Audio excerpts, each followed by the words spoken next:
Sanchez here with Rod Fergusson, studio head of the Coalition. Hey, everybody. You make this little game called Gears 5, you know? Yeah, we're working on it. It's really important, I think. So we wanted to bring you in to talk about 5 things that you love about Gears of War 5, which is actually just called Gears 5 this time around. It is. There's so many different changes, and I want you to talk a little bit about them. Like, what are you guys so excited to show to everybody? I think one is the scope of the whole thing. I mean, part of it is that there's 5 ways to play. You know, we have campaign, we have versus, we have horde, we have escape, which people saw at E3, we have map builder, which we announced at E3, so you can build your own hives for escape. So the fact that there's just so much inside the package, like we're really excited for everybody to get their hands on all of it. There's a lot of 5s in this video. There is a lot of 5s. We're doing a lot of 5s. Including the entire game. That's really cool. It's like you guys planned this or something like that. I wish we did, but we did not. It's totally serendipity. Just a good coincidence. Purely. All right, so I know you want to talk a little bit about the story and the cast. Yeah, I mean, that's probably number 2 for me, would be just the story. Like, working with Tom Bissell, our writer, is always amazing. And then you add in our cast: Laura Bailey, Liam McIntyre, Eugene Burt, John DiMaggio as Marcus, and our newest cast member, Rahul Kohli.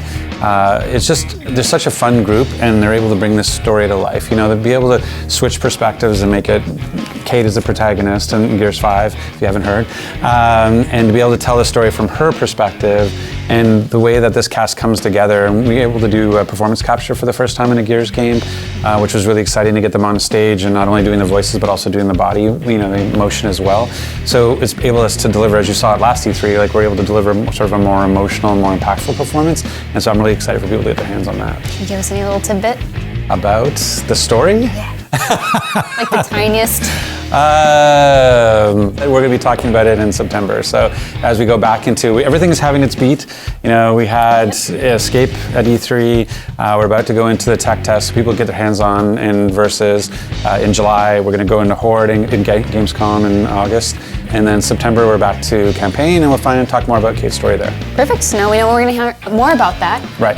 5 big reveals. Yes. I'm just going to keep bringing up 5 because I know, and I could have cheated. I could have said my 5 things were the individual features, but we're going deeper than that.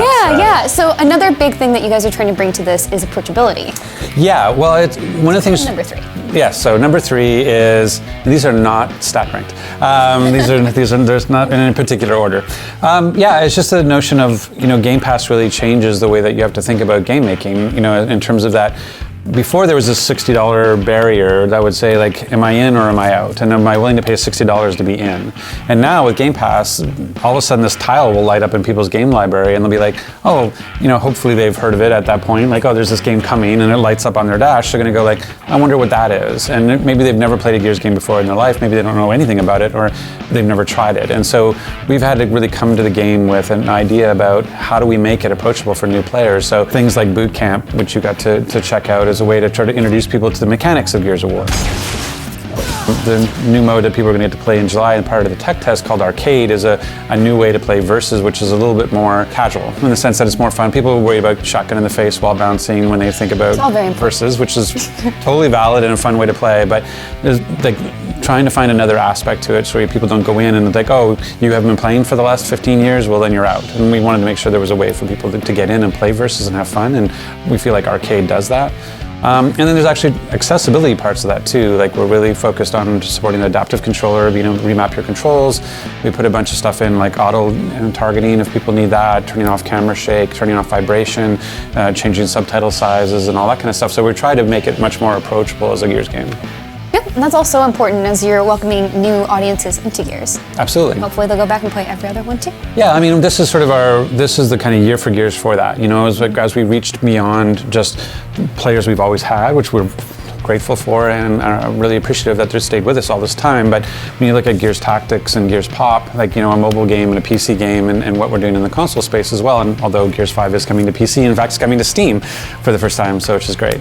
But those are all sort of broadening sort of reaches, the same way we're doing with the novel, same thing we're doing with the comic book, same thing we're doing with the movie. They're all ways of trying to grow the franchise, and you have to be welcoming and open to a bunch of new people coming in, and so that's what we've tried to design for in Gears 5. Absolutely. And so we've talked about how there are going to be so many things to do in Gears 5. Yes. but there's a lot of things to earn in Gears 5 as well. And I Right. know that was one of your points. Yeah, I mean, one of the things I really like is just about us learning from, our past and listening to the players. And so Gears 4 had gear packs and a lot of RNG elements, random ways to get content and stuff like that. And we really felt like for Gears 5, we wanted to kind of turn that on its head. Instead of being the only random part of our kind of earning is just basically what we call supply drops, which is basically a thank you for playing. We kind of had that where we go like, hey, you've been playing for a while, here's a supply drop, and there's a random, because it's kind of a free gift. Yeah. But if there's something you want, like there's a tour of duty, which is essentially I think of quests in other games or challenges, and it says, oh, I really want that weapon skin, it'll say, go do this thing, go play 50 Waves of Horde, or go get this many kills in Versus, or what have you, and you can go and go get that.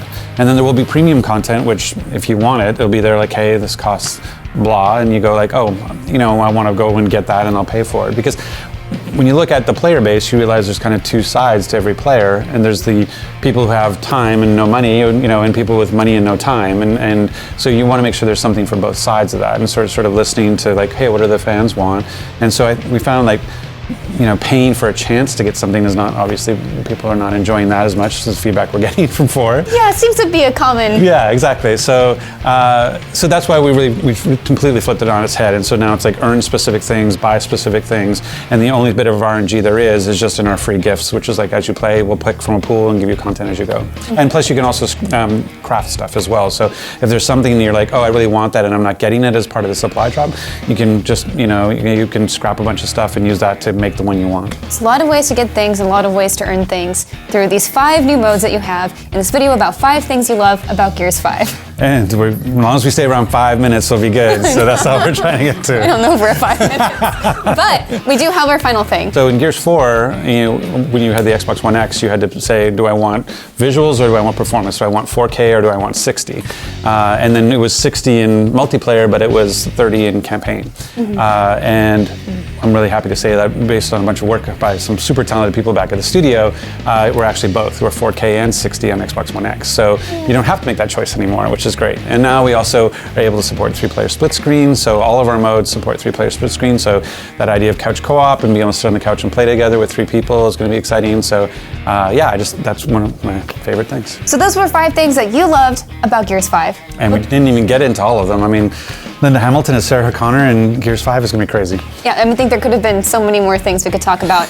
And I'm sure we'll hear much more about that as we head up to launch.